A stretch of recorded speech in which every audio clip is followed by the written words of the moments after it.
श्रुत्वो वदन्ति भवदेवरूपम् रामं सदा तुर्यमदेव तुल्यम् आत्मोन्नति पूर्वमदेव सिन्धुम्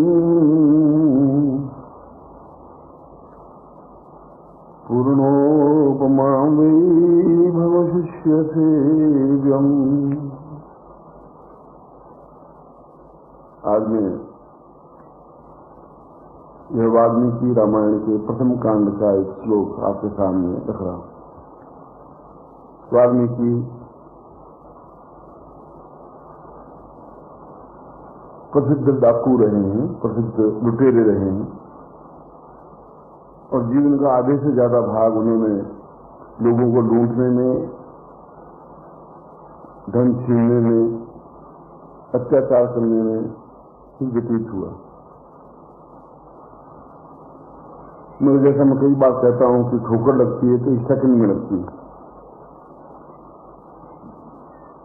जीवन परिवर्तन होता है तो एक सेकंड में हो जाता है, अन्यथा पूरा जीवन भी परिवर्तित नहीं होता है।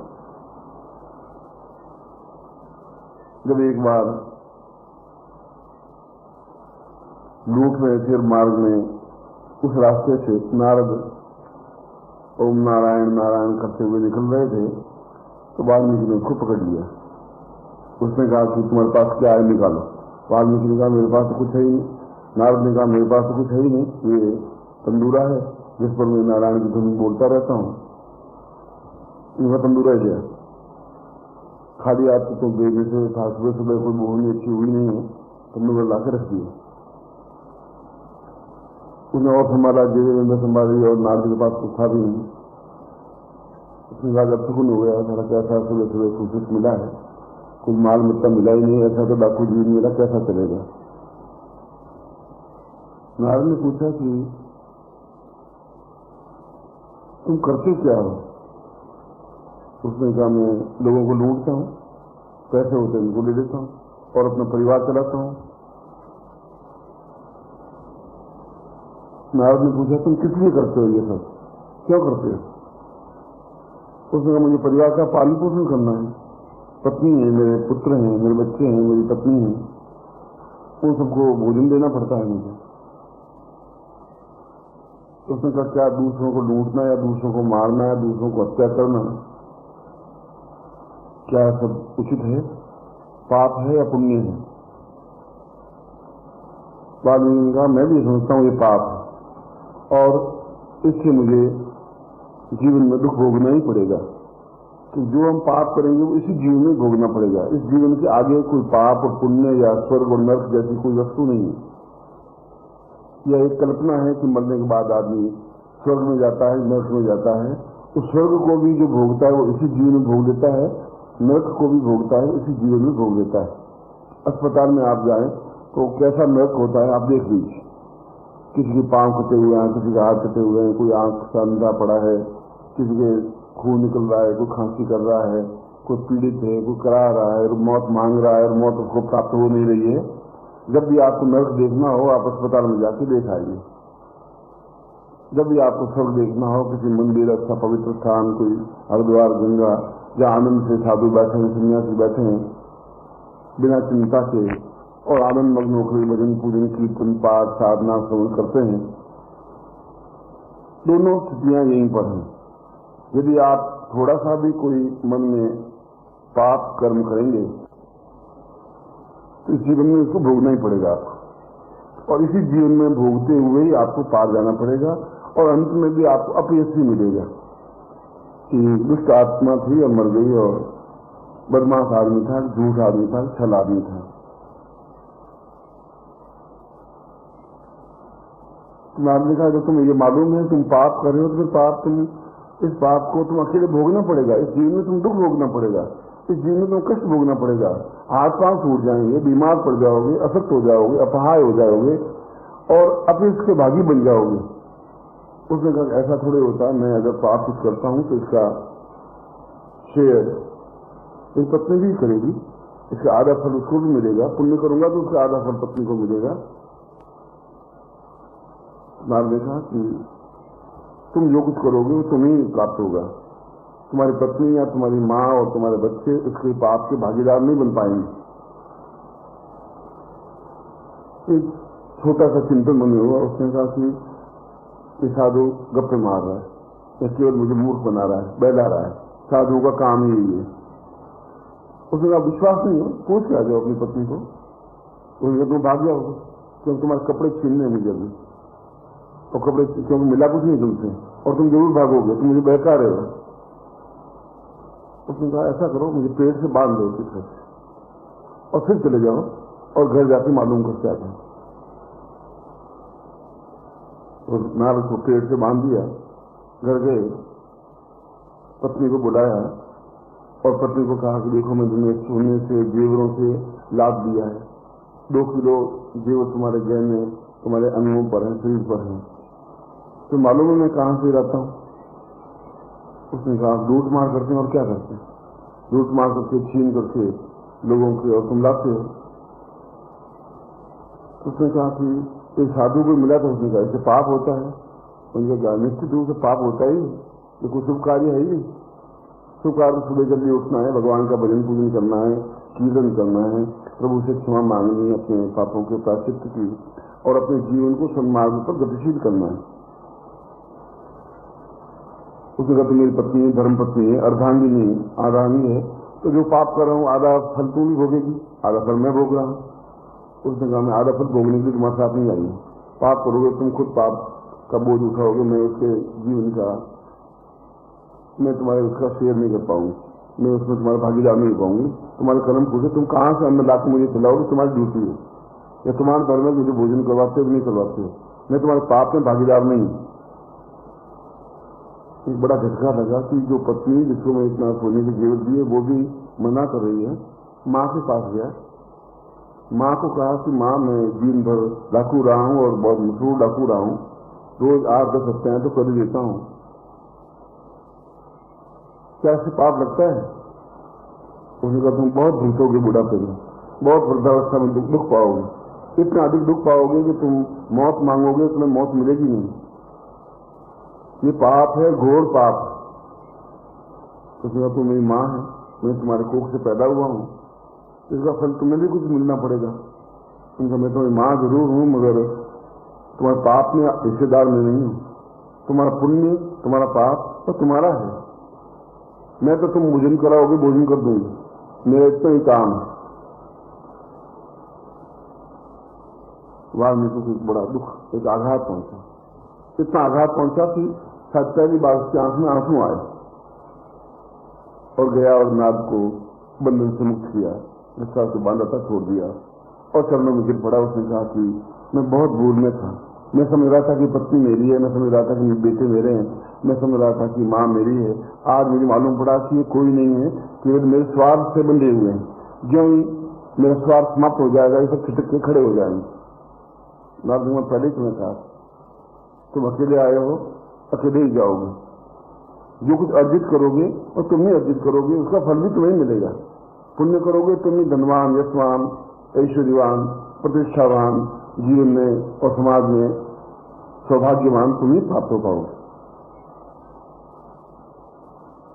वाल्मीकि ने कहा मैं आपको आज से अपना गुरु मानता हूं,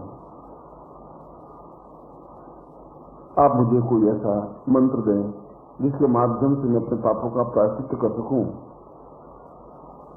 और इस जीवन को त्याग दूं, ऐसा जीवन प्राप्त करूं जो अपने आप में पुण्यदायक कार्य है। नारद ने कहा कि पुण्य एक क्षण में दिखाई नहीं देता, पाप तो दिखाई दे जाता है। पाप में तुम किसी का अच्छा करोगे उसे आंखों के सामने दिखाई दे जाएगी, मगर पुण्य तो धीरे धीरे तुम्हारा प्राप्त होगा, पाप धीरे धीरे गलेगा।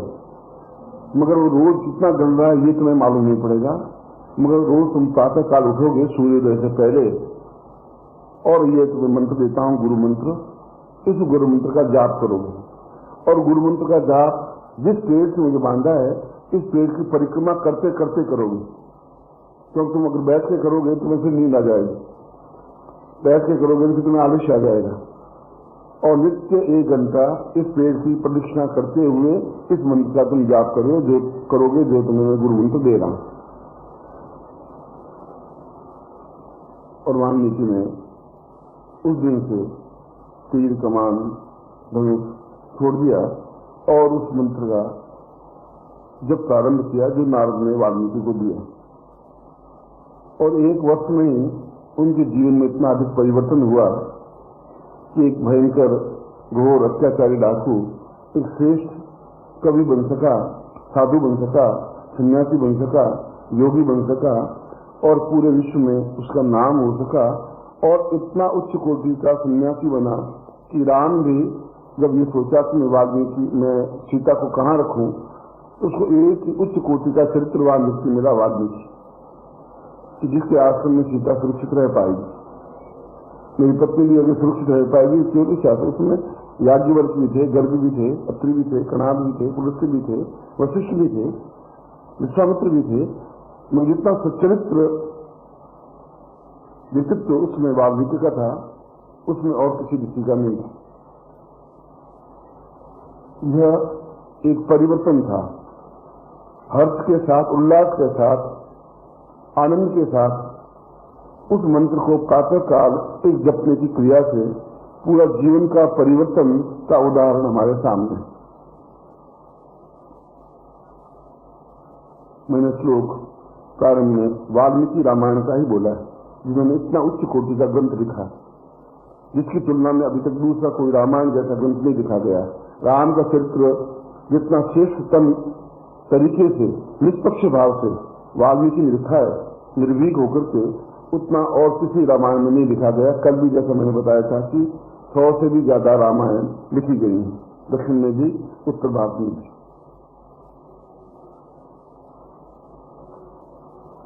उसमें जब राम और लक्ष्मण शिक्षा ग्रहण करने के लिए जाते हैं तो एक सुंदर प्रसंग है। प्रारंभ में जब उन्होंने दीक्षा दी विश्वामित्र ने, क्योंकि वशिष्ठ जानते थे कि यदि ये युग पुरुष हो सकते हैं, दशरथ जानते थे कि यदि मेरे पुत्र तेजस्वी बन सकते हैं तो वशिष्ठ के पास रहकर के नहीं बन सकते, और विश्वामित्र के पास रहकर ही बन सकते हैं। यद्यपि कुलगुरु वशिष्ठ हैं, मैं राज्य गुरु वशिष्ठ हैं, हमारे सारा धर्म सनातन कार्य वो सभी वही करवाते हैं, वो श्रेष्ठता नहीं प्राप्त हो पाएगी इनको। और विश्वामित्र के आश्रम में जाते हैं। विश्वामित्र अत्यधिक कठोर, दृढ़ और अनुशासन प्रिय, इस बात की चिंता नहीं करते कि राजपुत्र हैं, उनको उसी प्रकार का कार्य करवाते थे जैसा एक गुरु अपने शिष्य को करवाता है। और प्रारंभ में प्रथम दिन ही उनको कहा कि तुम्हें भोजन बनाना है, और लक्ष्मण को कहा कि तुम्हें भोजन नहीं बनाना, और चले जाना है और लकड़ियां काट करके साथ में गायों की घास काट के लेके आना है। प्रथम दिन जिस दिन पहुंचे उस दिन यही आज्ञा दी। अब राम जैसा महलों में रहने वाला एक राजपुत्र, जिसने कभी भोजन बनाने की क्रिया देखी नहीं, झाड़ू निकालने की क्रिया उन्होंने सीखी नहीं, और उनको सीधा उस काम में लगा दिया जिस काम पे आंच और गर्मी, और लक्ष्मण ने कभी घास काट के जंगल से लाए नहीं, और दोनों को 2 अलग अलग काम सौंपिए। तो राम पसीना पहुंचते रहे और रोटियां बनाते रहे, तिरछी उच्छी रोटियां बनी, कच्ची अटपटी बनी, लकड़ियां झाड़ते रहे, गर्मी से बुरा हाल। और आश्रम में कम से कम 60-70 शिष्य और थे, उनके लिए खाना बनाते बनाते उनको 6-7 घंटे लगे, और 6-7 घंटे बाद लटपट पसीने से तरबतर, और लकड़ियों का भार, उसके ऊपर घास का भार उठा करके धर्म से वाल्मीकि के घर के आगे फेंक दिया लक्ष्मण ने। उन्होंने कहा मुझे शिष्य बनना ही नहीं, ये अगर शिष्य यही बनना है तो इनकी शिष्यता इनके पास रहे, राम के पास भी। तो तुम कहां फंसा दिए, तुमको, तुम भी फंस गए हो, मैं भी फंस गया हूं, तुम्हारा हालत देखो, काला पचेरा बन गया धुएं से। इसी तो वशिष्ठ अच्छे हैं हमारे। राम ने कहा कि तुम गलती कर रहे हो, शायद मैं सोच करके कुछ कार्य किया होगा, सोच करके निर्णय किया होगा, इतना मूर्ख विश्वामित्र नहीं। शाम का 4 बजे का समय, और राम और लक्ष्मण दोनों स्नान करके जब सभी बैठे तो लक्ष्मण तो क्रोध में थे, उनसे कल वापस मुझे वापस जाते काटे, आज तो आदमी साले पड़ गए, और कल मैं उस दना से पकड़ूंगा कैसे? और इतना घास का गट्ठर 2-2.5 मन कर उठा के लाके पकता कि गायें तो रोज खाती रहेंगी, रोज मुझे लाना पड़ेगा। इसलिए हम थोड़े आए, हमने विद्या सीखने के लिए आए, घास काटने के लिए आए। तो खड़े होकर कहा कि महाराज मैं बहुत छोटा बालक हूं, मगर मैं आपसे निवेदन करना चाहता हूं कि मैं राजपुत्र हूं। आप जिस जगह बैठे हुए हैं वो हमारी धरती है, उस पर राज्य हमारा ही है, हम जयदशरथ का पुत्र हूं। इसी जिस धरती पर आप बैठे हैं उनका मालिक मैं हूं, और आप मुझे घास काटने के लिए भेज दिया है, और ये आपकी शिक्षा हमें सिखा रहे हैं। धनुर्विद्या विद्या सिखाने के लिए आप तो कह के आए थे घर पे दशरथ को, मैं धनुर्विद्या सिखाऊंगा। इस घास से धनुर्विद्या चलेगी?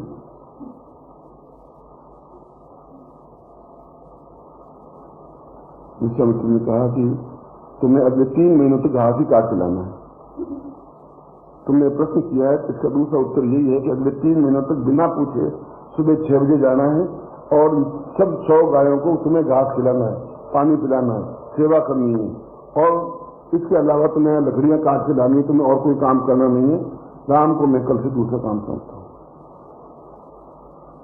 तो महाराज आप बहुत अन्याय कर रहे हैं, न्याय कर रहे हैं, तो मुझे मालूम नहीं है, और मेरी व्यक्तिगत राय में तो ये पूरा अन्याय है। मैं तो जाऊंगा घास काट करके, क्योंकि राम मुझे कह रहे हैं कि मैं ऐसा करना है, पर घास काटने से विद्या नहीं आती महाराज, ये आपको और बता देता हूं। घास काटने से, लकड़ियां काटने से मैं वो धनुर्धर नहीं बन सकता, मैं राजपुत्र नहीं बन सकता। तो वाल्मीकि ने जो उत्तर दिया वह मैंने श्लोक में उद्धृत किया। राम ने खड़े होकर पूछा कि महाराज यह बहुत बालक है और क्रोधमय बालक, केवल मुझे ये बता दीजिए कि शिष्य की पहचान क्या है, शिष्य क्या करे? मैं उन कर्तव्यों का पालन करते हुए, आपकी आज्ञा को सुधारी करते हुए, मैं जिस उद्देश्य से आपके पास प्रस्तुत हुआ हूं वह उद्देश्य मेरा पूरा हो। जरूर आपने कोई कारण से मुझे इस पाक कला में लगाया होगा, जरूर लक्ष्मण को इस काम से लगाया होगा, और आगे आपने 3 महीनों का आदेश दिया है तो जरूर को सोच समझ करके आदेश दिया होगा। राम ने आदेश जो दे दिया वह तो आदेश दे दिया, लक्ष्मण यहाँ काम करे या घर चला जाए, मुझे इस बात का कोई अफसोस नहीं है। और रही बात ये कहा कि आप मेरे राज्य में रहते हैं, तो साधु का कोई राज्य नहीं होता, बस उसको 7 गर्ज हो तो मुझे यहाँ रखे, बाकी मैं किसी जनक के राज्य में और किसी राज्य में चला जाऊंगा। साधुओं के लिए कोई स्थान नहीं होता, साधु किसी बात की परवाह नहीं करते। इस बात को तुम्हें ध्यान रखना चाहिए। मैं नहीं, तुम्हारे पिता के ऊपर ऋण है कि मैं उनके राज्य में बैठा हुआ हूं, ये और सुन लेना। और अपने पिता को कहलवा देना कि 2 साल तक वो तुम्हें देखने के लिए नहीं आए। मैं ऐसा पसंद नहीं करता हूं, ये मैं उचित समझता भी नहीं। इस श्लोक में शिष्य की पहचान लिखी, जो श्लोक आपके माने इस प्रकार का प्रसंग आने पर श्लोक की पहली पंक्ति का अर्थ यह है कि शिष्य का तात्पर्य है पूर्वो सताम, उस शिष्य को किस रास्ते पर गतिशील करना है वह गुरु एक क्षण में पहचान लेता है। क्या करना है, इसको मुझे इस क्षेत्र में श्रेष्ठतम बनाना है या इस क्षेत्र में श्रेष्ठतम बनाना है, या मुझे क्या सिखाना है, किस प्रकार से सिखाना है, क्योंकि बिना परिश्रम के उसमें युद्ध करने की क्षमता नहीं आ पाएगी। पालने में झूलते हुए युद्ध क्षेत्र में युद्ध नहीं जीता जा सकता। उसके लिए पैरों पर खड़ा होना पड़ेगा, समृद्ध होना पड़ेगा, ताकतवान बनना पड़ेगा, वजन उठाना पड़ेगा, हिम्मत करना पड़ेगा, और वह सब कुछ करना पड़ेगा जो कुछ मैं कह रहा हूं। ये प्रश्न जितना अभद्रता से, अदृष्टता से बोला है, उसी की ये सजा है कि 3 महीने तक ये करेगा। और अगर इस 3 महीने में भी इसने एक भी अक्षर मुंह से बोला तो पूरे साल भर तक यही कार्य करवाऊंगा, चाहे 20 साल इसको लगे 30 महीने, मैं इस बात की चिंता नहीं करूंगा। पर इस 3 महीनों में वो एक भी अक्षर यहाँ आश्रम में बोलेगा नहीं, प्रश्न भी नहीं पूछेगा, कोई कार्य भी नहीं पूछेगा। भोजन करने की इच्छा होगी तो हाथ से इशारा कर देगा, कुछ पूछेगा नहीं। ये दूसरी सजा इसको मैं साथ साथ पहले ही बता देता हूं। और ये भी बता देता हूं कि आज मैं दशरथ को पत्र लिख देता हूं कि वो आवे नहीं, और किसी प्रकार से अपने बेटों को यहां भी देखे 2 साल। मुझे जो कुछ बनाना है वो मैं अपने आप बना दूंगा। और दूसरी बात, राम तुमने शिष्य की परिभाषा पूछी है, तो शिष्य की परिभाषा यही है कि वह नींद और क्रोध से बिल्कुल दूर रहे, नींद उसके पास नहीं सकते, वो नींद का गुलाम नहीं बने, नींद इसकी गुलाम बने। क्योंकि तुम्हें रात्रि को मैं अर्धरात्रि तक साधना सिखाऊंगा और मुझे सिखानी पड़ेगी, क्योंकि युद्ध कोई जरूरी नहीं दिन में चले, युद्ध रात्रि को भी हो सकता है, शत्रु का कोई भरोसा नहीं किसमें प्रहार करे। और उस समय तुम्हारे पास नींद अगर आ गई तो तुम युद्ध में संबद्ध नहीं हो पाओगे। तुम नींद पर अधिकार जताओगे, नींद तुम पर अधिकार नहीं जता सकती। मैं किस समय तुम्हें विश्राम करने की आज्ञा दूं और किस समय वापस उठा दूं, यह मेरा चिंतन होगा। शिष्य की तो केवल यही सत्य है कि वह केवल आज्ञा पालन करे, और जब उनको सोने के लिए कहे तभी सोए, या जब गुरु सो जाए तब सोए, और गुरु उठने से पहले उठ जाए।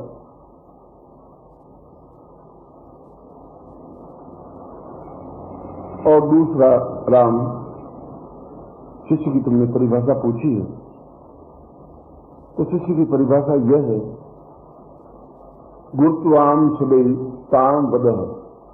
गुरु जो कहे वह करे, गुरु जो करे वह शिष्य नहीं करे। जैसा गुरु कर रहा है वैसा शिष्य नहीं करे। जो गुरु कहे वह कार्य करना है, दोनों बहुत डिफरेंस है।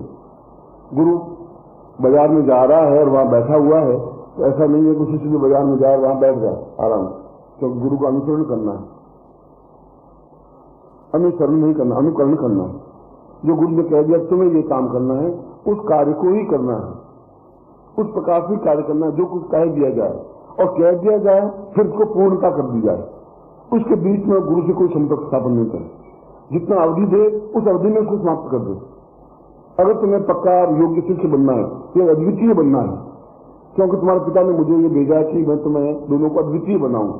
अद्वितीय का मतलब तुम्हारे मुकाबले का कोई नहीं हो, तुम्हारे टक्कर का कोई व्यक्तित्व नहीं बने। और इसकी मैं उदाहरण तो मैं 2 साल बाद ही दे दूंगा। और उसका उदाहरण दिया जनक के दरबार में धनुष को उठवा करके, जहां रावण भी आया था, उस शिव के धनुष को उठाने के लिए बाणासुर भी आया था। यह तो मैं 2 साल तुम्हें बात बता दूंगा, मगर जितनी अवधि में जितना काम कह दिया जाए उतना काम उतनी अवधि में राम तुम्हें करना ही है। उस समय तुम्हारे सामने न नींद होगी, न भूख होगी, न प्यास होगी, न चैन होगा, न आराम होगी, न विश्राम होगा, और कुछ कार्य होगा ही नहीं, न अस्वीकृति होगी। और जिस दिन तुम्हारी अस्वीकृति हो जाए उस दिन राम की दरवाजा खुला है, यहां सीधे अयोध्या में चले जाना। मेरे पास सिखाने के लिए फिर कोई साधन नहीं है, मैं तुम्हें तैयार कर ही नहीं पाऊंगा। कुमार यदि घड़े को मिट्टी के उसको लौंडे को मारे नहीं, पीटे नहीं, तो घड़ा बन ही नहीं सकता। सुनार यदि सोने को बराबर तपा करके सोने काटे नहीं और लोहे के हथौड़े को पीटे नहीं, तो स्वर्ण नहीं बन सकता, वो राज मुकुट नहीं बन सकता, वो देवताओं का मुकुट नहीं बन सकता। उसको तो प्रताड़ित करना ही पड़ेगा, बार बार पीटना पड़ेगा, बार बार उसको ठोकर मारनी पड़ेगी, बार बार उसको उस काम को लगाना पड़ेगा जो उसका प्रिय नहीं है, वो काम उसको देना पड़ेगा। सुनो नहीं चाहता कि लोहा एक मामूली सा जो मुझसे बहुत कम धातु की चीज है वो मुझे पीटे। कहां सोने 5,000 रुपये तोला, कहां लोहा 100 रुपये किलो, वो उसको पीटे, कितनी बेचैनी होती होगी सोने को, मगर फिर भी वो सहन करता है, क्योंकि उसको ये मालूम है कि मेरा लक्ष्य उस देवताओं का मुक्त बनना है। लोहा फिर भी जमीन पर लोहा पहावड़ा बनेगा, कुल्हाड़ी बनेगी। इसलिए राम दूसरी शिष्य की परिभाषा यह है कि जो तुम्हें जिस अवधि में जितना काम सौंप दिया जाए वह करना ही है। कैसे करना है उसके लिए कोई आज्ञा की आवश्यकता नहीं है। किस प्रकार से करना है यह भी पूछने की जरूरत नहीं है। वह तुम्हारी बुद्धि, वह तुम्हारा विवेक है जो मैं तुम्हें देता हूं। यह मेरी ड्यूटी है, वह मेरा धर्म है। ये मुझे जाने तुम्हें कितने बजे सुलाना है, ये मुझे जाने तुम्हें कितने बजे उठा देना है, ये मुझे जाने तुम्हें नींद लेना देना या नहीं देना, ये मेरा कार्य है।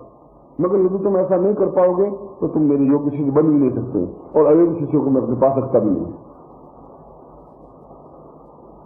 तीसरा, तुमने शिष्य की पहचान और शिष्य का धर्म पूछा है, तो गुरु का कर्तव्य यह है कि अपने शिष्य को साधनाओं के माध्यम से और अपनी तपस्या के माध्यम से अद्वितीय बनाए, यदि ऐसा गुरु नहीं करता है तो घोर नरक का पापी बनता है, वह पाप उसके ऊपर चढ़ता ही है, क्योंकि शिष्य का दिया वो अन्न खाता है, शिष्य के परिश्रम का अन्न खाता है वो,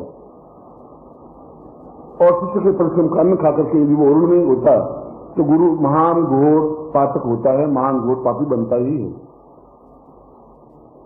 मगर इसके साथ ही साथ इस बात का भी तुम्हें ध्यान रखना है राम कि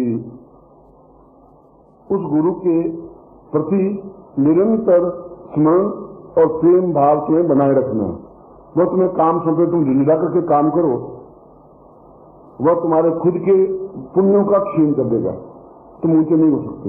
जो काम सौंपे उनका ही हस्ती और मस्ती और आह्लाद के साथ तुम्हें काम करना है कि मुझे काम सौंपा, मुझे काम सौंपा, मुझे कार्य करना है और मुझे कार्य इस अवधि में कर देना है। ये तुम आह्लाद के साथ इस कार्य को नहीं करते हो तो तुम खुद पातक के भागी बनते हो।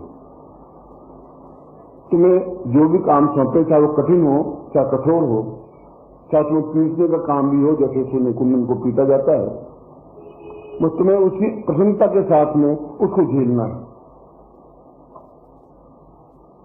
ऐसा तुम्हारे लिए आवश्यक है, ऐसा तुम इसको करोगे ही।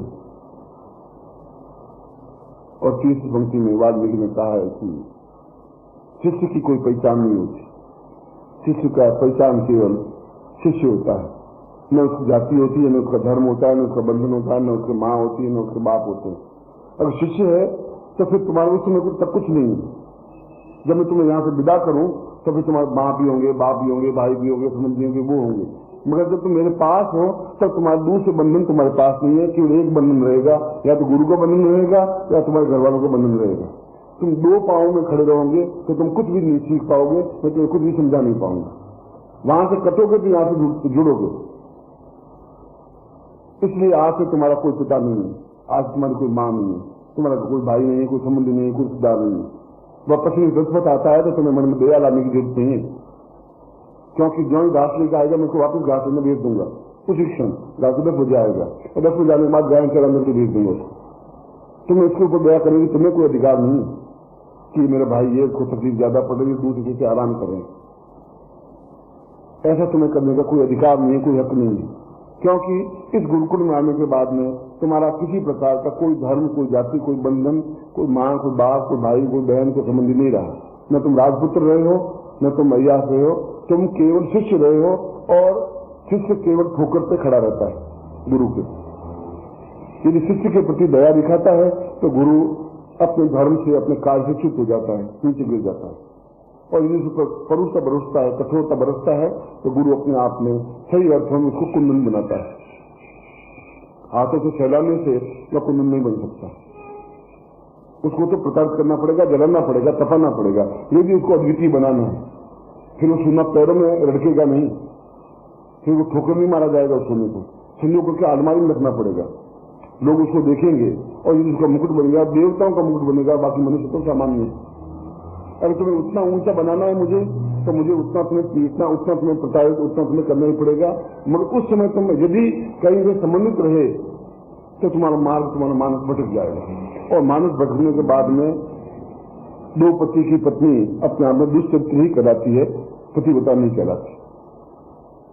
या तो तुम्हारा अभी भी समय है, तुम वापस घर चले जाओ, और या फिर आज से तुम्हारा कोई पति नहीं है, कोई धर्म नहीं है, कोई बंधन नहीं है, तुम्हारा कोई पिता नहीं है, तुम राजपुत्र भी नहीं, तुम केवल एक ही जाति तुम्हारी है जिसको तुम्हें शिष्य हो। तुम केवल शिष्य हो, मैं तुम्हारा केवल गुरु हूं। न मेरी जाति, मेरा धर्म, मेरा रंग, मेरा रूप पूछने की जरूरत है, न मैं तुम्हारे रंग में किससे परिचित। जो कहा वह तुम्हें करना है, जब कहा तब तुम्हें कर देना है। रात को 1 बजे उठा कर कहा कि रात को 1 बजे कर देना है, मगर आनंद और उल्लास के साथ, क्योंकि यह मेरा ड्यूटी है, मेरा धर्म है कि तुम्हें 2 साल और 10 साल के अंदर अंदर मुझे तुम्हें उस जगह पहुंचा देना है जो अपने आप में अद्वितीय है। ये मेरा धर्म है, और ऐसा नहीं करूंगा तो मैं पाप का भागी बनूंगा और वह पाप मुझे वृद्धावस्था में दुख देगा ही। मैं ऐसा नहीं करना चाहता।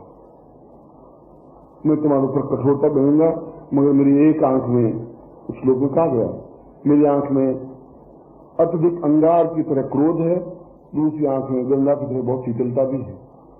कुछ करूंगा भी, तुम्हें प्यार भी करूंगा, मैं ये नहीं प्यार ही करूंगा, शायद दांतों से तार करके अधमरा भी कर सकता हूं, न उसमें तुम्हें दुख होगा न उसमें तुम्हें हर्ष होगा।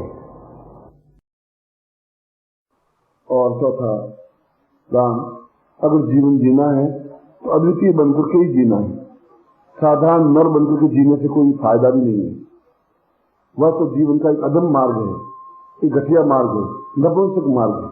जो कुछ नहीं कर सकते वो सामान्य जीवन जीते हैं। जीवन की सबसे बड़ी निकृष्टता है। योग्यतम और अद्वितीय व्यक्तित्व ही गुरु के पास पहुंच पाते हैं। पौरुषवान और क्षमतावान उसके पास पहुंच पाते हैं और टिक पाते हैं।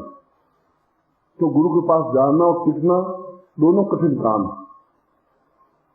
तो तुम्हारे पास जो इच्छा लाया गुरु तुम्हें निकाल देगा, क्योंकि तुम्हारे पास गुरु के अलावा एक और चीज आ गई और दो चीजों के साथ तुम नहीं चल सकते। जो तुम्हारे पास गुटबंदी आई तो तुम एकदम से जुड़ गए। जो तुम्हारे पास मोह आया भाई का तो तुम एक और चीज अपने पास ले बैठे, फिर गुरु और दोनों इक्वल तुम्हारे पास हो गए। दो चीजें हो गई। दो चीजें होने पर गुरु पूर्णता के साथ तुम्हारे साथ जुड़ सकता है। तुम अपने आप में इकाई हो। जब वहां तुम्हारे माँ बाप नहीं है तो यहाँ तुम्हारे दूसरे संबंधी भी नहीं है, दूसरे शिष्य भी तुम्हारे नहीं है। वह तो जब मैं तुम्हें मुक्त करूं उसके बाद तुम उनसे मिलोगे, उनसे बातचीत करोगे। मैं जब मैं तुम्हें काम सौंपूं उसमें दूसरे शिष्य तुम्हारे कुछ पास नहीं है। शिष्य तो 100 हो तो उसमें तुम्हारा कोई नहीं है। उसमें तुम केवल एक इकाई हो। तो मुझे मालूम है तुम्हें क्या बनाना है, पास बनाना है या सोना बनाना है या मुकुट बनाना है या मिट्टी का घड़ा बनाना है या तालाब, क्या बनाना है और किसको क्या बनाना है इसका मुझे ज्ञान है। ये मुझे करना है। तुम्हारा योग्य तुम्हें काम मुझे सौंपना है। और अंतिम पंक्ति में कहा है कि जीवन में राम वृद्धावस्था तब आती है जब तुम्हारा मन अशांत हो जाता है, जब तुम्हारा मन थक जाता है, जब तुम सोचते हो कि ये भार है, जब तुम सोचते हो कि कार्य करने से मुझे लाभ क्या है, जब तुम सोचते हो कि इस कार्य करने से होगा क्या, और उसी समय से तुम्हारी वृद्धावस्था प्रारंभ हो जाती है। 20 साल में भी वृद्धावस्था आ सकती है, 8 साल में भी आ सकती है और 200 साल तक भी नहीं आ सकती। वृद्धावस्था की कोई उम्र नहीं होती।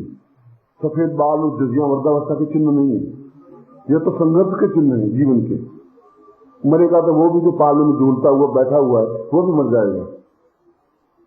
और गोलियां सैनिक जंगल में और शत्रु के सामने छावनी में खड़ा हुआ है, उस गोलियों से नहीं मरेगा तो वो नहीं मरेगा। जिसके अंदर गुरु और केवल गुरु, उसके साथ दूसरी कोई पंक्ति नहीं, कोई माँ बाप नहीं, कोई भाई नहीं, कोई संबंधी नहीं, कोई रिश्तेदार नहीं, कोई छल नहीं और कोई उल्लंघन नहीं, वह केवल एक है, तो तुम अविजित हो ही नहीं सकते। तुम निश्चित रूप से निरंतर विजय प्राप्त करते ही रहोगे और विजय प्राप्त करना ही तुम्हारा लक्ष्य है। विजय प्राप्त करवाना ही मेरा लक्ष्य है। इसलिए जीवन का श्रेष्ठतम भाग वह है जो व्यक्ति अपने आप में समाज में अद्वितीय बने, इतना ऊंचाई पर उठे कि लोग उसको देखें। और गुरु अगर नहीं उठाता है तो गुरु अदम्य, जिसे मुझे साथ कहते हैं, ऐसा अदम्य मैं नहीं बनना चाहता। एक क्षण तक उसको तोलते हैं, गुरु तोलता रहता है, क्या है, कहाँ है, कैसा है, ठीक है, नहीं है, उसको सभी तरह से उसको परख लेता है। पानी में डुबो करके भी, आग में तपा करके भी, लोहे से पीट करके भी, और उसके बाद उसको देखता रहता है कि क्या करता है।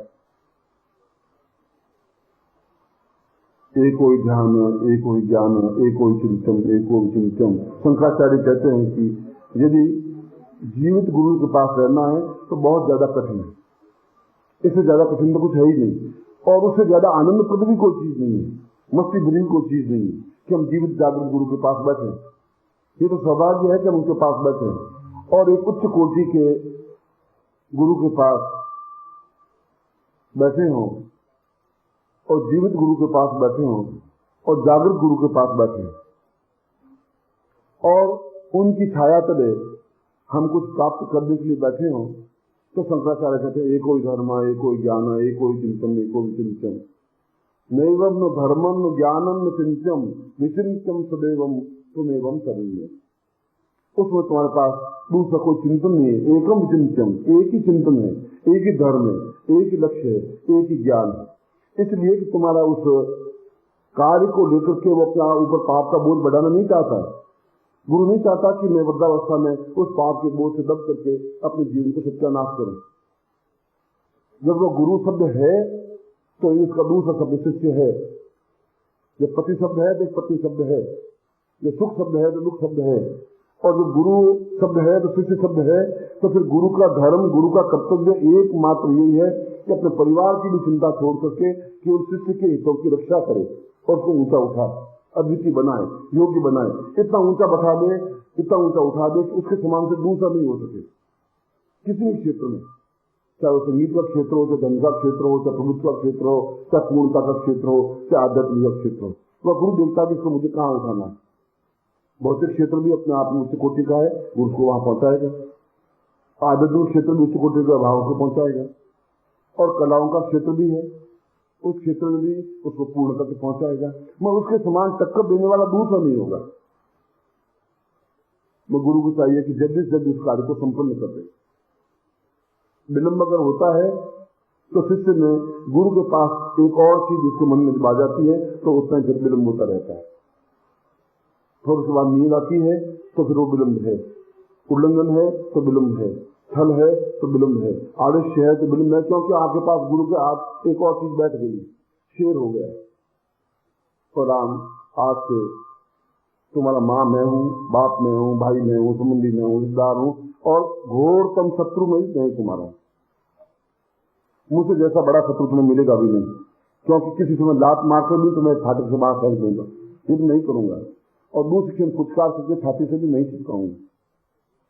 न उस समय तुम्हारे पास वितृष्णा होगी, न उस समय तुम्हारे पास प्रेम के आंसू होंगे। केवल एक उद्देश्य है कि गलती मेरी कहीं से हुई जरूर है, और ठोकर लगी है तो मेरे अनुकूल लगी है, उचित लगी है।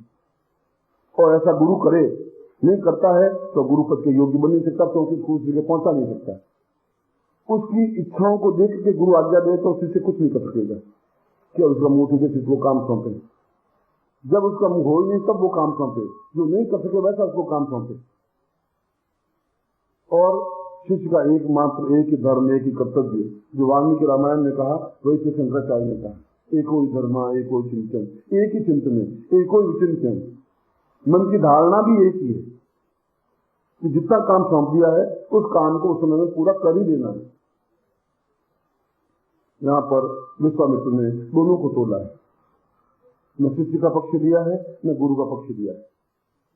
उसने कहा ऐसा करके गुरु भी घोर पाप में गिरता है और उसको भोगता है, उस सजा को उसको भोगनी पड़ेगी उस गुरु को भी, क्योंकि उसने एक परान्न खाया है, शिष्य के परिश्रम को खाया है।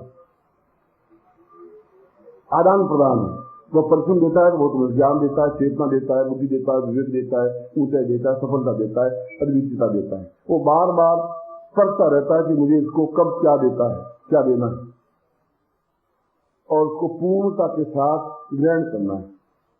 पूर्णता से ग्रहण कर पाओगे तब जब तुम्हारे पास और कोई चीज होगी नहीं, न काम होगा, न क्रोध होगा, न लोभ होगा, न मोह होगा, न अहंकार होगा, न आज्ञा का उल्लंघन होगा, न स्वार्थ होगा। ऐसा तुम्हारे पास होगा तो फिर वो पूर्ण रूप से समावेश हो भी नहीं पाएगा। राम ने खड़े होकर कहा कि जो तुम्हें आपके पास है इसमें एक भी शब्द में मलिनता नहीं आ पाई। मैं पूरी तरह से अपनी तरफ से मैं आपको आश्वासन देता हूँ, मगर मैं जीवन में सामान्य जो मेरे पुरखे बने हैं, जो रघु से लगा के दशरथ तक मेरे पूर्वज बने हैं, मैं इस प्रकार से मामूली राजा बनकर के जीवित नहीं रहना चाहता हूँ। मैं चाहता हूँ कि मैं युग पुरुष बन सकूं। आज मैं एक अकिंचन, एक राजपुत्र हूँ, जो मैं मिट जाऊंगा 20 साल, 25 साल, 50 साल बाद मेरी अस्थिति समाप्त हो जाएगी, जैसे मेरे पिता और मेरे दादा की समाप्त हो गई।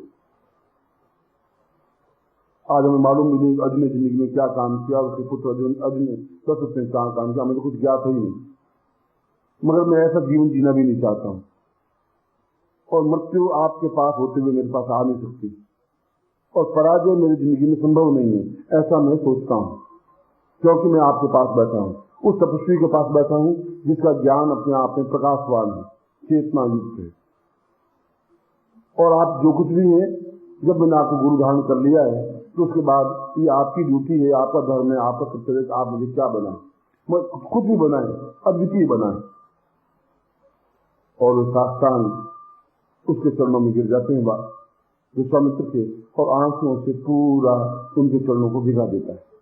सारा मलिनता, अंदर का द्वेष, अंदर की पौरुषता, अंदर का जो कुछ हम उस सब घुल करके एकदम आंखों में बह जाता है और चेहरे पर एक ऐसी आभा, ऐसी मुस्कुराहट आंखों में और चेहरे पर छा जाती है कि अपने आप में चेहरा दे देती मान बन जाता है।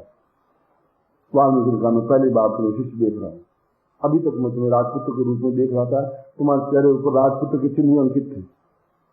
आज पहली बार तुम्हारे चेहरे पर शिष्यत्व के लक्षण देखे हैं। तो तुम्हारी मुस्कुराहट मुझे इस बात की सूचित दे रही है कि तुम शिष्य बन गए। तुम्हारी मुस्कुराहट इस बात की बद्ध है कि तुम सही अर्थों में शिष्य हो और यह शिष्यत्व तुम्हारा बना रहे। यह मेरा कर्तव्य है कि मैं किस जगह तुम्हें पहुंचाऊं और कितना जल्दी पहुंचाऊं। जितना जल्दी हो सके मैं तुम्हें इस ज्ञान दे के हटा दूं। और आज सोमवार भगवान शिव के दिन मैं भगवान शिव को साक्षी करके आप लोगों को कह रहा हूं कि मैं अब आप उस रास्ते पर गतिशील कर रहा हूं जिस रास्ते पर तुम अद्वितीय बन सके। मैं तुम्हें साधना भी दूंगा, कुछ ऐसा चिंतन भी दूंगा जिसके माध्यम से तुम अद्वितीय बन सकोगे और जल्दी से जल्दी मैं आपको फ्री कर देना चाहता हूं। वह ज्ञान, वह चेतना, वह महापुरुषता, वह श्रेष्ठता और वह द्वितीयता जितना जल्दी, क्योंकि मैं जानता हूं कि मेरे पास समय और कार्य की अवधि बहुत कम है, इस बात को भी मैं जानता हूं और मैं ये भी जानता हूं कि उससे पहले पहले मैं तुम्हें उस जगह पहुंचा दूं। और उस जगह पहुंचाने के लिए तुम्हारे पास एक शब्द के अलावा दूसरे कोई शब्द रहना नहीं चाहिए और देने के लिए तत्व और इसके अलावा तुम्हारे पास कुछ रहना नहीं चाहिए और कोई चिन्ह तुम्हारे पास चेहरे पर, आंखों पर रहेंगे नहीं। और यदि तुम ठीक उन्हीं शब्दों को अपने जीवन में उतार सको जो विश्वामित्र ने राम को कहें, लेकिन राम को नहीं कहें, आने वाली पीढ़ियों के लिए विश्वामित्र ने कहें और आने वाली पीढ़ियों के लिए गुरु के लिए कहें। इन्हीं शब्दों को जो विश्वामित्र ने कहा, इन गुरुत्व शब्दों को अपने हृदय में स्थापित करता हुआ मैं आपको शीघ्र से शीघ्र उन साधनाओं में प्रवृत्त कर देना चाहता हूँ, चाहे वो संगीत का हो, चाहे वो कला का हो, चाहे ऐश्वर्य का हो, चाहे भोग का हो, चाहे धन का हो, चाहे किसी प्रकार का हो। उस जगह में इसमें शीघ्र से शीघ्र साधनाओं के माध्यम से केवल भजन कीर्तन नहीं, इसके अलावा भी तुम्हें कार्य दे सकते, चाहे मेरे दूसरे कार्य कम हो या सफल हो नहीं है।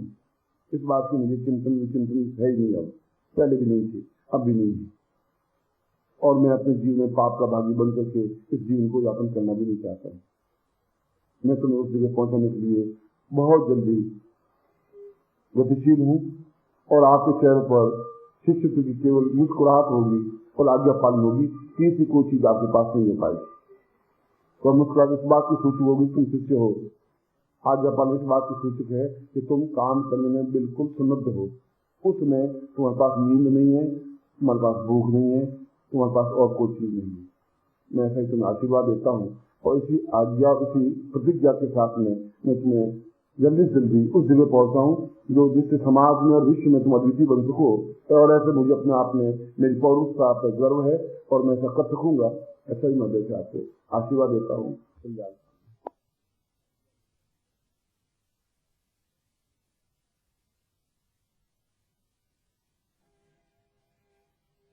हे प्रभु, मुझ में ना तो इतनी सामर्थ्य थी और ना होगी। ये तो आपकी ही कृपा है, आपका ही आशीर्वाद है कि इस लेखनी के माध्यम से कुछ शब्दों को आपका नाम लेकर के इस कागज में अंकित किए और मेरी ये हार्दिक इच्छा भी है कि मुझे आपसे ऐसा वरदान प्राप्त हो कि आपके जीवन का, कर्मों का, ज्ञान का, चेतना का प्रचार मेरी लेखनी की शक्ति में आ जाए और मैं वेद शास्त्र के रूप में एक ग्रंथ लिख सकूं। और मुझे विश्वास है प्रभु ऐसी शक्ति मुझे प्रदान करेंगे।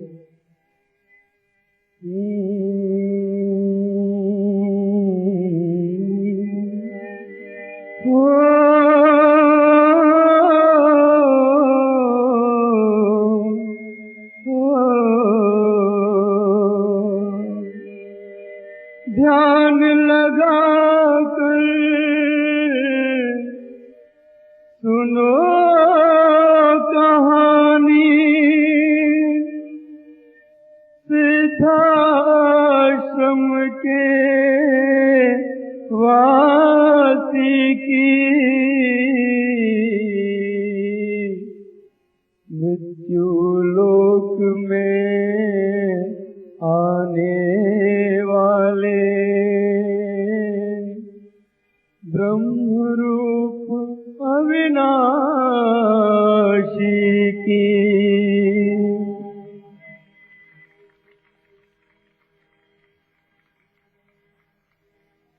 सिद्धाश्रम के वासी की हम पावन कथा सुनाते हैं। कलम हाथ में लेकर के हम गुरु चरणों में जाते हैं। सिद्धाश्रम के वासी की हम पावन कथा सुनाते हैं। कलम हाथ में लेकर के हम गुरु चरणों में जाते हैं। सिद्ध सिद्ध के मालिक हैं वो नारायण कहलाते हैं। उनकी शरण गए जो प्राणी मोक्ष गति वो पाते हैं। जिन पर हाथ दया का रख दे भवसागर तर जाते हैं। काम क्रोध मद लोभ मोह के बंधन से कट जाते हैं। सिद्धाश्रम के वासी की हम पावन कथा सुनाते हैं। कलम हाथ में लेकर के हम गुरु चरणों में जाते हैं।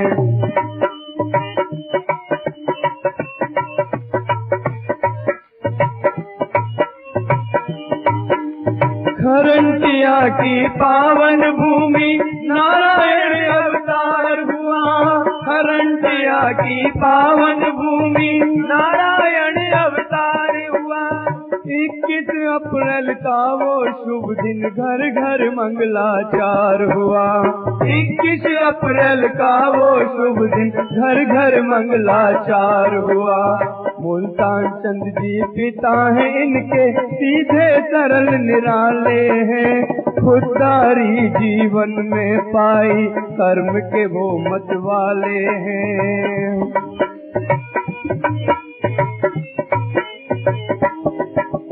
माता रूपा देवी की हर बात निराली लगती है। गर्व है अपने पुरखों पर जीवन को समझ कर चलती है।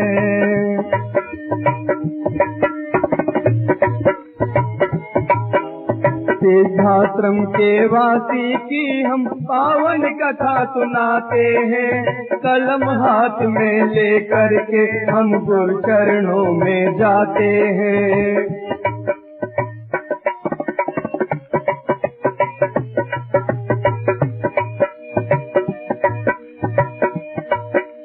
जन्म के कुछ दिन पहले रूपा देवी को सपना आया। जन्म के कुछ दिन पहले रूपा देवी को सपना आया।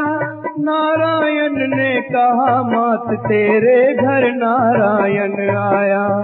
नारायण ने कहा मात तेरे घर नारायण आया। नारायण अवतार हुआ संगीत की लहरी गूंज उठी। बिना किसी आहट के देवा अपने मन में झूम उठी। नारायण अवतार हुआ संगीत की लहरी गूंज उठी। बिना किसी आहट के देवा अपने मन में झूम उठी। सिद्धाश्रम के वासी की हम पावन कथा सुनाते हैं। कलम हाथ में लेकर के हम गुरु चरणों में जाते हैं।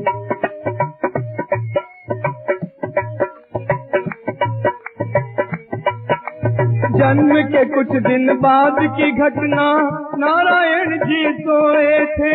जन्म के कुछ दिन बाद की घटना नारायण जी सोए थे। बैठ सिराने काले वास की जिनकी याद में खोए थे। बैठ सिराने काले वास की जिनकी याद में खोए थे। माता ने आकर ये देखा मन ही मन घबराने लगी। बख्श दो मेरे लाल को देवा हाथ जोड़ कर कहने लगी। सुनकर माँ की करुण ध्वनि वह बालक नींद से जाग उठा। इधर वासुकी बिना रुके अपने गंतव्य की ओर चला।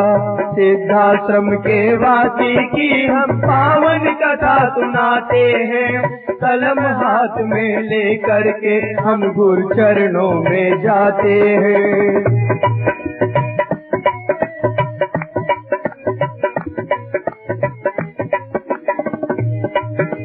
ननिहाल में खेले कूदे मामा का सम्मान किया। ननिहाल में खेले कूदे मामा का सम्मान किया। 9 वर्ष की बालावस्था वेद शास्त्र का ज्ञान लिया।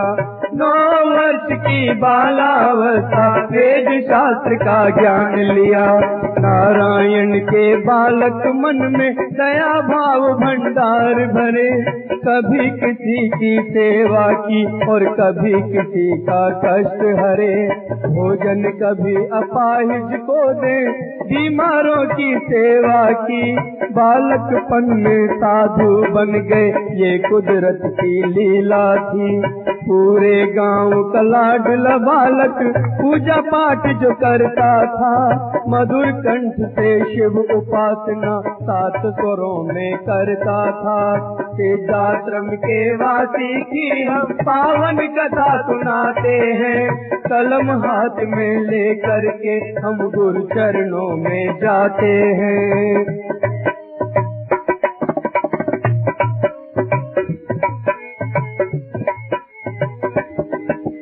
एक दिन की मैं बात सुनाऊं, नारायण जी आते थे। एक दिन की मैं बात सुनाऊं, नारायण जी आते थे। आग लगी थी एक घर में और सभी लोग चिल्लाते थे। आग लगी थी एक घर में और सभी लोग चिल्लाते थे। घर में छोटा सा बालक अग्नि के बीच अकेला था। माँ चित्कारें करने लगी पर बेबस भीड़ करेला था। नारायण ने यह देखा तो अपने आप में रह न सके। कूद गए अग्नि के अंदर, आशीषें भी ले न सके। बालक को लिया गोद तभी नारायण जी बाहर आए। देखा जीवित बालक को वे सब नर नारी हर्षाए।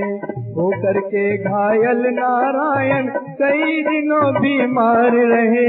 लेकिन जान बची बच्चे की, मन में हर्ष अपार भये।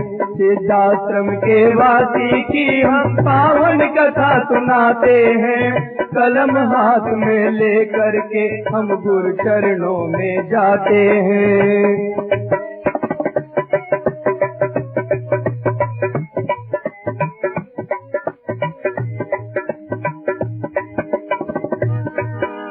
बारह वर्ष की हुई अवस्था, शादी की फिर बात चली।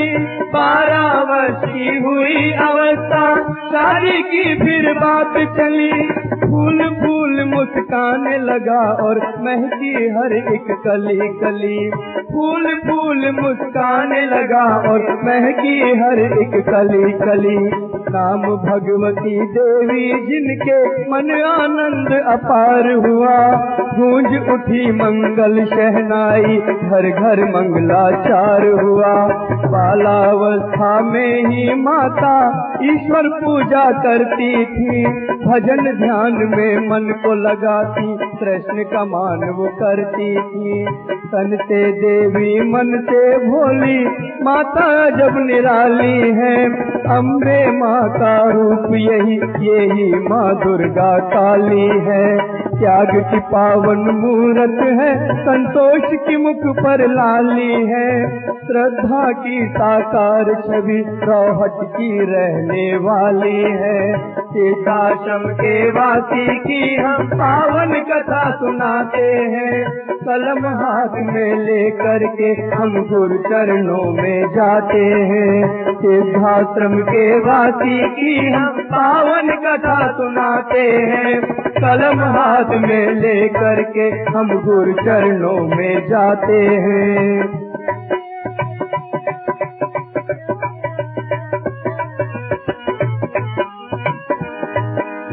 विवाह के कुछ दिन बाद पिताजी इनको ले लूनी आए। विवाह के कुछ दिन बाद पिताजी इनको ले लूनी आए।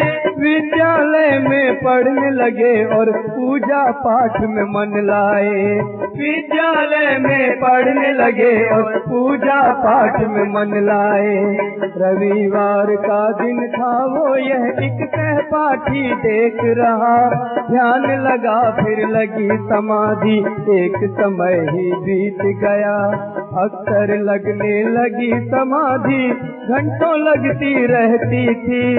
मन आंगन में दीवाली देवाएं मंगल करती थी। तीर्थाश्रम के वासी की हम पावन कथा सुनाते हैं।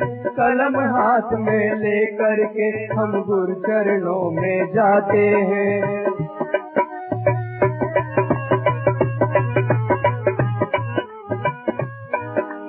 एक नया फिर दौर चला, अध्यापक बन आगे आए। एक नया फिर दौर चला, अध्यापक बन आगे आए। सामाजिक निर्माण किया, नैतिक विकास आगे लाए। सामाजिक निर्माण किया, नैतिक विकास आगे लाए। चक्र समय का चलता रहता, पूजा पाठ न छूटा था। प्रभु चरणों में ध्यान लगा, ईश्वर से प्रेम अनूठा था। भारत से खोई विद्या को भारत में फिर लाना है। जन जन को संदेश मिले, जीवन का यही तराना है। तीर्थाश्रम के वासी की हम पावन कथा सुनाते हैं। कलम हाथ में लेकर के हम गुरु चरणों में जाते हैं। तीर्थाश्रम के वासी की हम पावन कथा सुनाते हैं। कलम हाथ में लेकर के हम सब चरणों में जाते हैं। एक दिन सोचा मेरा जीवन क्या यूं ही टल जाएगा। एक दिन सोचा मेरा जीवन क्या यूं ही टल जाएगा। या फिर कोई कर्म अनोखा रंग नया दिखलाएगा। या फिर कोई कर्म अनोखा रंग नया दिखलाएगा। बोले पत्नी से अब मुझको छोड़ के घर ये जाना है। पर्वत राज हिमालय में ही मेरा प्रिय ठिकाना है। या तो मौत मिलेगी मुझको या जीवन को पाऊंगा। तोड़ के अपने बंधन सारे सन्यासी हो जाऊंगा। माता ने यह वचन सुना, अपने मन समझाने लगी। माता ने यह वचन सुना, अपने मन को समझाने लगी। जैसी इच्छा विधि विधान की नारायण से कहने लगी। जैसी इच्छा विधि विधान की नारायण से कहने लगी। तीर्थाश्रम के वासी की हम पावन कथा सुनाते हैं। कलम हाथ में लेकर के हम गुरु चरणों में जाते हैं।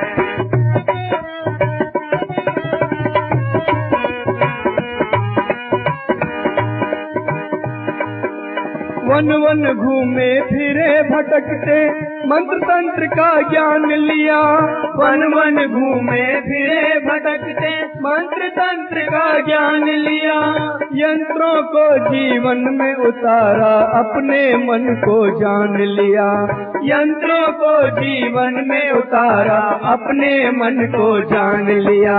बने त्रिकाली और अघोरी, शमशानों को साध लिया, सौम्य रूप को हृदय बसाया, जीवन ज्ञान अगाध लिया। सिद्धाश्रम के वासी की हम पावन कथा सुनाते हैं, कलम हाथ में लेकर के हम गुरु चरणों में जाते हैं।